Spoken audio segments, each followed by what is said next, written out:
Hey guys, thank you for tuning in today. Welcome back to Rooted in Faith and Rising in Freedom. Today's more going to be like a karmic lesson. Of course, it has all to do with a spiritual awakening. So let me share a little bit of something so you can understand what I'm talking about. Today I learned that the healed version of myself, the one that emerged after my awakening, no longer resonates with anyone from my past, not even my own family. I try to explain where I'm at now to help them understand, but it came across as if I just was shutting them out. So I had a family member completely cut me off because I would not share what was going on with my life. And honestly, it's hard to explain without unpacking a lifetime of context, so I'll keep it short. During my awakening, I started healing, really healing, and that journey forced me to face the root of everything. A lot of my patterns stem from my childhood. I grew up with a parent who was very emotionally abusive, controlling, and sometimes physical.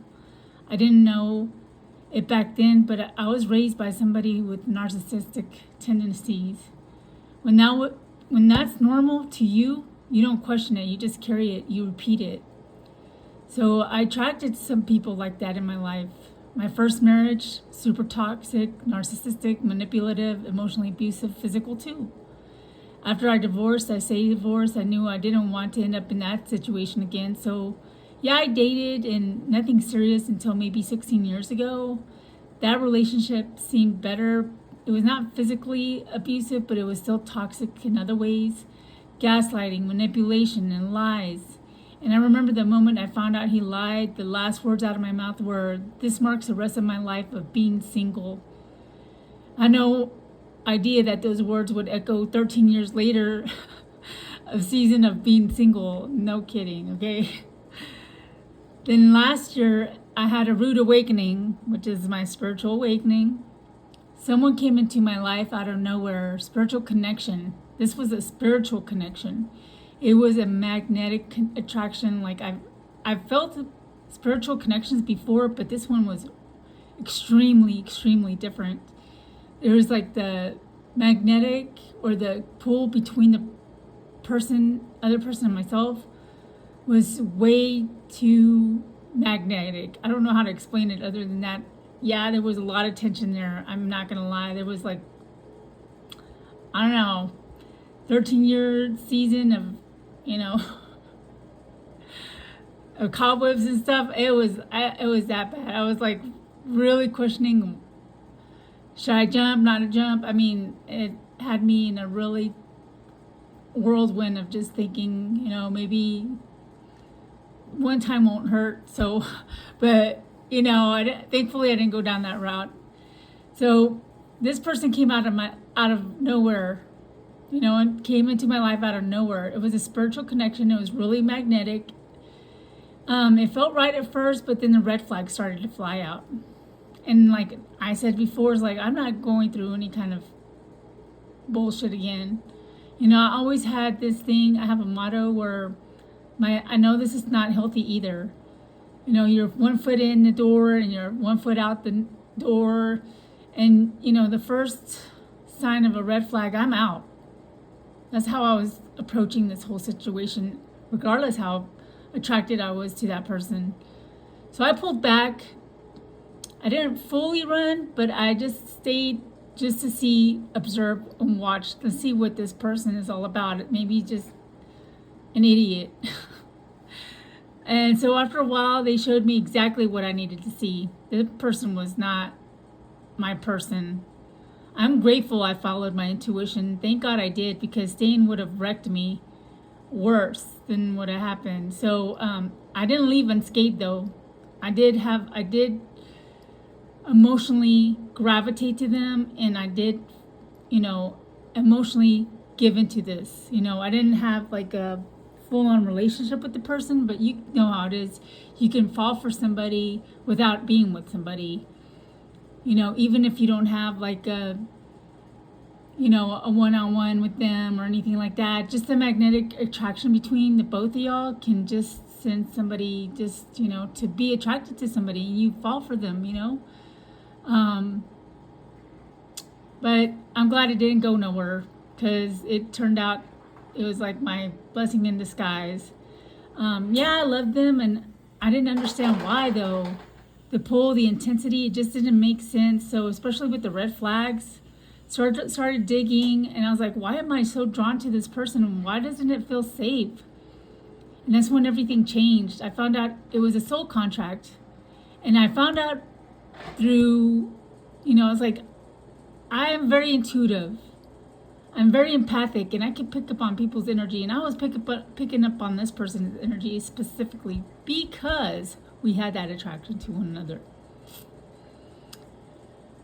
And it was driving me crazy. So I stumbled across, and I would have never touched tarot. In a million years, would have never touched tarot until this. This was my catalyst. I've had to find out the hard way through tarot what this was all about. I found out this was a soul contract, a soulmate. Well, I thought it was a soulmate.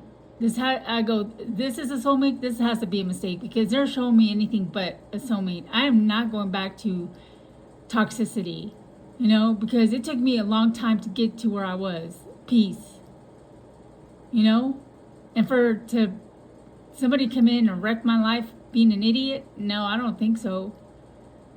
How can something so spiritual feel so toxic though? I was questioning it all. But the truth is that after some more digging, some more tarot, some more readings and stuff like that, I found out this person was a karmic. It was a catalyst. It wasn't meant to be. It's a karmic relationship, and those usually are very magnetic, very pulling, and very confusing. It's a lot of drama. That's how you know. That's how you know. It's so sensual and magnetic and sexual attraction like none other. And then, but at the end of the day, there's so much drama. There's so much confusion. There's chaos. It's ridiculous. Mind games and bullshit like that. I was like, this is not normal. So I stayed away, and then I played, along. I didn't know what this person was about. So I didn't stay, but the mirror of the wounds did show up. It's like, why do I continue to bring people like this in my life? That was too much for me. It led me to the truth. I had to dig. Not only did I have to find this stuff out this way, I've had to find out why I kept attracting people like this. I've been attracting narcissists all my whole life, but didn't even know it because I grew up with one. I thought it was normal. I thought that kind of emotional control was love, and it wasn't. It's not. Through the healing, I knew that codependency is not love. It is not love.